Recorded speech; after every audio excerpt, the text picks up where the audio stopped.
Okay, so I'm just going to talk about hacking.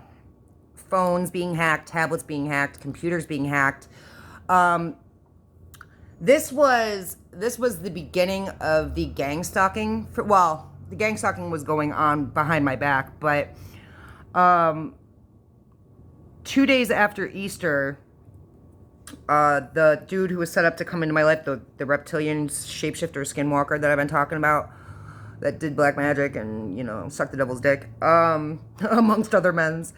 Um, he came over my house on Easter night after this dude had. I'm not going to get too deeply into him because he's not important. But this dude had ruined like every holiday. He was in my life for about 10 months. I allowed him to be in my life for about 10 months. And in that time, he missed every holiday with me. Like, he was set up to come into my life to set me up to be raped and murdered. But in the time that he was getting close to me, he had done horrible, horrible things to me. And part of the mental manipulation was to destroy any happiness or holiday plans or anything amidst that. So Easter of 2021, he came to my house at 8 o'clock at night talking about how he broke his phone after spending all day with his haggard Chewbacca-looking bitches, right? Comes to my house and says he needs to use my phone. And I looked at him, I was like, what, Julia can't let you use her phone? She didn't want you to use her phone, right? So he stayed at my house for 2 days.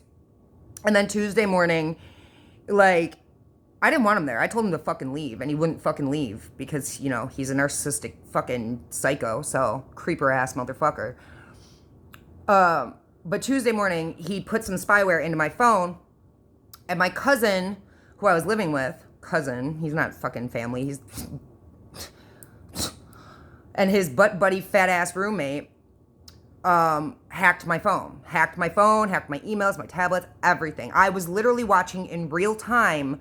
I would change my password, and then literally they would change my password. And I'm watching this in real time. And then they hit my Facebooks, they hit my Meet Me. There was girls' names that were attached to my fucking shit that shouldn't have been there, like Monica. What was that fucking ugly Rafiki bitch's looking name? This bitch that looked like Rafiki from The Lion King, who lived in a trailer park, who sold meth. She was attached to one of my profiles.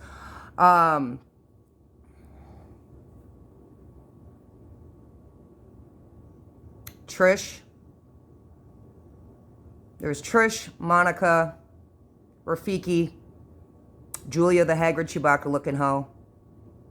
There was a lot of people. Anyway, so the point of my video here is to advise you on some things that you can look for to know that you're being hacked, okay? So one of the major signs I noticed was that my phone got unbelievably hot, to the point where I couldn't put it up to my ear. And it's not like it was on the charger charging. It literally had been sitting and it was hot, okay?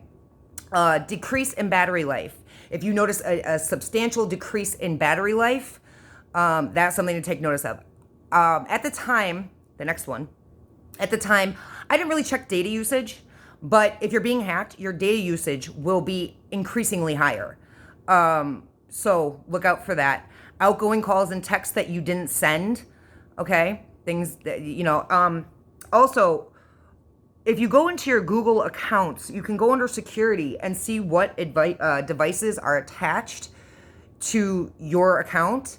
My fat ass cousin and his fat ass butt buddy roommate left their phones on in that area, which is how I knew that it was them, because the fat fucker Ginger had an Apple iPhone, and the fucking hermit, smelly, BO-ridden fucking loser, who was my cousin, had some shitty Android phone, and they were both in the security part of, so I knew exactly who it was at that moment. It took me about 2 days after my phone was hacked to figure out where the actual hacking was coming from.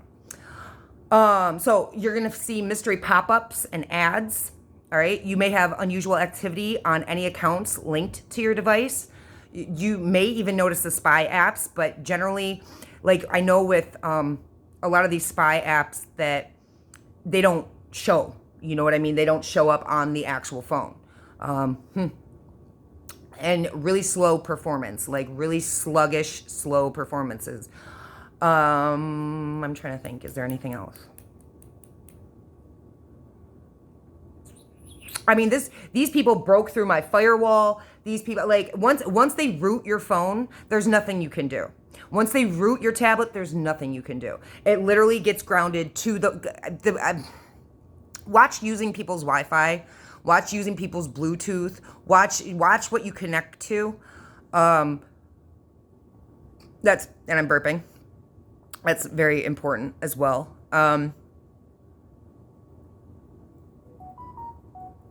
I know. I was having a thought and then it confirmed it. I don't want to get too much into the rest of what happened to me yet. We're going to take this step by step. So, as for your phones and tablets and computers being hacked, as soon as you realize it's being hacked, get rid of it. Like I would totally get a whole new phone, whole new emails, whole new passwords. Do not save any passwords in your phone. That's a big fucking deal. And don't let anyone use your fucking phone. And don't use anyone's Wi-Fi unless it's your own. And really. And you're going to think, oh, this could never happen to me. This could never happen to me. That's what I thought too. Like, why would anybody care enough to fucking break into my shit? I don't have anything. But it's the people with more than you materialistically, you have more of spiritually than they do.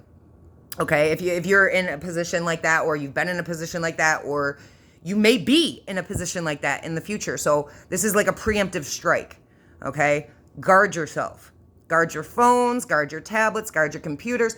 Like, and once they broke into that, once the gang stalking started happening, once my cousin hit me and the crazy Catherine bitch who showed up to my house, followed me from New York to Arizona, showed up at my house as a cop, okay?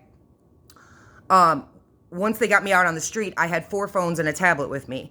And that's how they were tracking me and figuring out where I was. So I had to ditch all 4 phones and tablet, or 3 phones and a tablet, 4 altogether.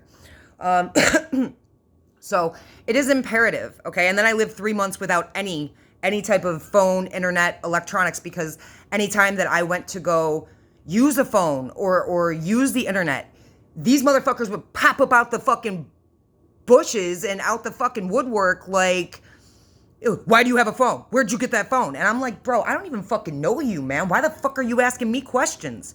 I don't fucking know you. Back the fuck up 6 feet. Practice fucking COVID, bitch. Practice fucking COVID. But, okay, so these are just some things to look out for and some ways to safeguard yourself. And, really take it seriously, because until you know who you are, like, and that's the thing, these people know who you are before you do. And in their crazy, psychotic, ego, arrogant, driven minds, they think they're going to win against you.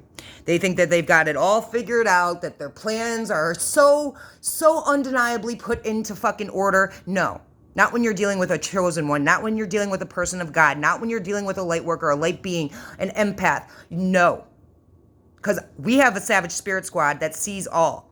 And yeah, shit has to happen. God lets the devil in so you can learn how to protect yourself from him.